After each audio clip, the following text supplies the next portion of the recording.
Hello friends, welcome back to your own channel beginners point. और मैं हूं श्रुति आपके साथ और हम देख रहे हैं क्लास 7 मैथ्स का एक्सरसाइज 1.3 का क्वेश्चन नंबर 8। क्वेश्चन हमारा ये है, a cement company earns a profit of ₹8 per bag of white cement sold. एक सीमेंट कंपनी है जो वाइट सीमेंट भी बनाती है और जो ग्रे सीमेंट भी बनाती है। जब वो एक बैग अपने वाइट सीमेंट का बेचती है तो उसे ₹8 का प्रॉफिट होता है, और वहीं अगर वो ग्रे कलर का एक बैग बेचती है सीमेंट का तो उसे ₹5 का लॉस होता है। अब इसके ऊपर हमारा पहला क्वेश्चन क्या है, the company sell 3000 bags of white cement and 5000 bags of grey cement in a month. एक महीने में उस कंपनी ने 3000 व्हाइट सीमेंट के बैग बेचे हैं और 5000 ग्रे सीमेंट के बैग बेचे हैं। तो उसे प्रॉफिट हुआ है या लॉस ओवरऑल इस बेचने में, या सोल्ड जो किया है, चीजें सेल की हैं उसमें। तो हम देखिए पहले अगर निकालें कि 3000 बैग्स उसने किसके निकाले हैं। 3000 बैग्स उसने वाइट सीमेंट के थे, वाइट सीमेंट के।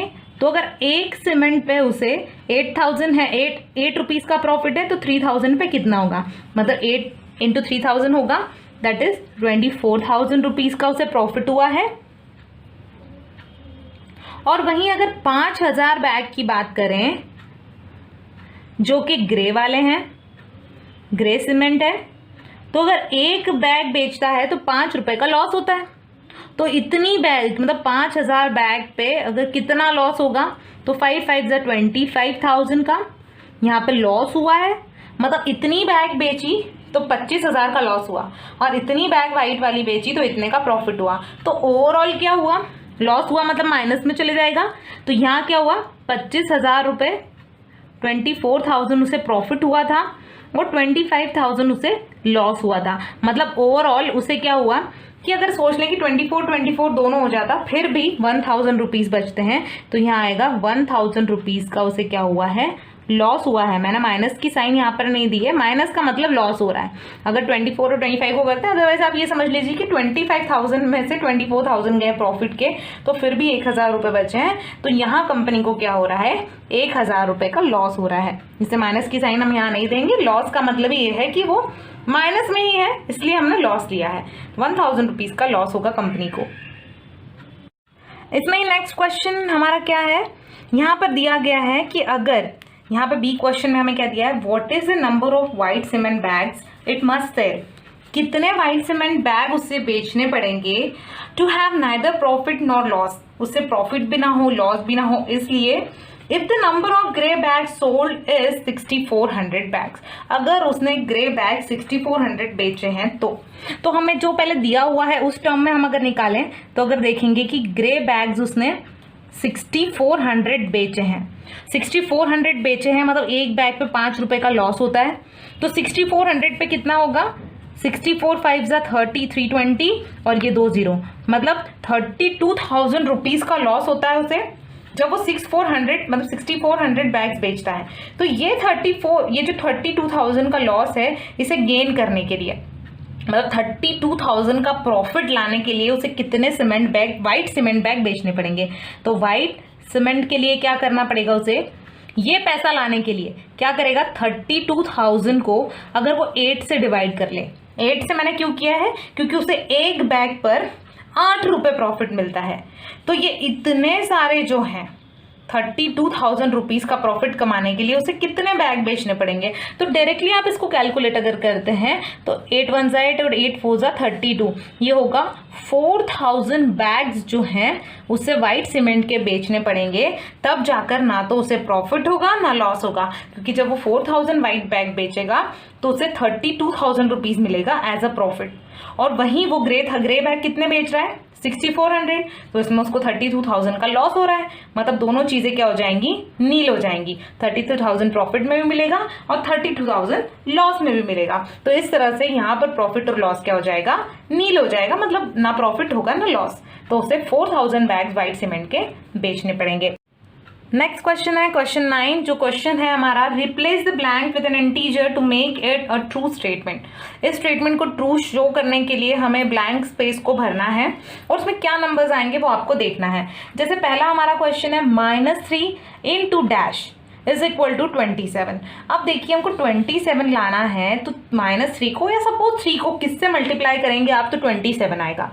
आपको एक बात बता दूं कि अगर आपको जो दो नंबर्स दिए हैं आप उनका डिवीजन करते तो आपको ये नंबर मिल जाएगा। अगर आप 27 को 3 से डिवाइड करते हैं तो आता है 9, या फिर 3 के टेबल में 9 तक काउंट कीजिए तो 3 9 होता है 27। तो यहाँ पर हमारा 9 तो आ ही जाएगा, लेकिन माइनस आएगा या प्लस ये हमें देखना है। अब अगर आप सिर्फ 9 लिखते हो तो 9 3 27 होता है, माइनस की साइन एक ही है तो ये आंसर में आनी चाहिए थी, पर यहाँ आंसर में कोई साइन नहीं है, मतलब हमें माइनस की साइन को हटाना है।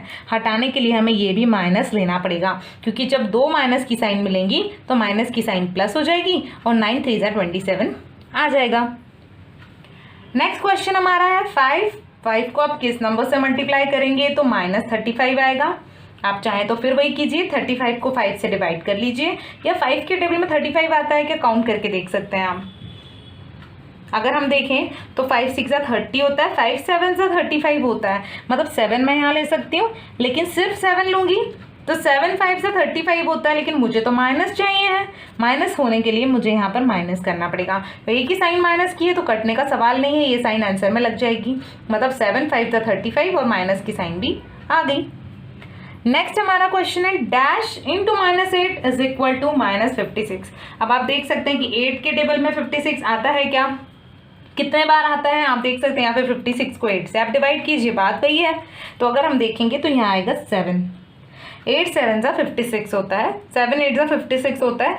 माइनस की साइन हम इसमें देंगे या नहीं, नहीं देंगे, क्योंकि एक माइनस की साइन है। अगर हम दूसरी भी देंगे तो इनटू में क्या हो जाती है, माइनस माइनस प्लस हो जाता है, लेकिन हमें यहाँ पर माइनस ही चाहिए, इसलिए हम ये प्लस ही रखेंगे, और ये एक साइन जो बची है वो हमारे आंसर पे लग जाएगी। नेक्स्ट हमारा क्वेश्चन है dash into -12 is equal to 132।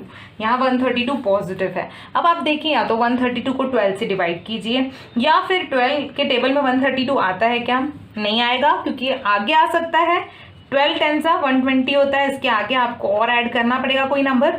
तो यहाँ पर आप इसे अगर डिवाइड करते हैं तो हमारा आंसर आता है 11। 12 इंटू 11, 12 11 से या 11 12 से करते हैं तो 132 आता है, लेकिन हमें यहाँ पर 132 पॉजिटिव चाहिए। अगर हम यहाँ सिर्फ 11 लेते हैं तो 12 इंटू 11 तो 132 होता है, लेकिन ये माइनस की साइन भी तो यहाँ लग जाएगी, हमें माइनस की साइन हटानी है, और हटाने के लिए हमें यहाँ माइनस है तो यहाँ भी माइनस करना पड़ेगा। जब ये दो माइनस मिलेंगे तो ये पॉजिटिव हो जाएंगे और इन दोनों का मल्टीप्लिकेशन 132 आ जाएगा, तो इसलिए हम यहाँ पर भी -11 लेंगे। तो इस तरह से हमें ये इंटीजर्स से ये ब्लैंक्स को फिल करना था। यहाँ पर हमारा ये क्वेश्चन कंप्लीट होता है। फर्दर क्वेश्चंस और फर्दर एक्सरसाइज के सम्स के लिए मेरे अगले वीडियोस देखना ना भूलें।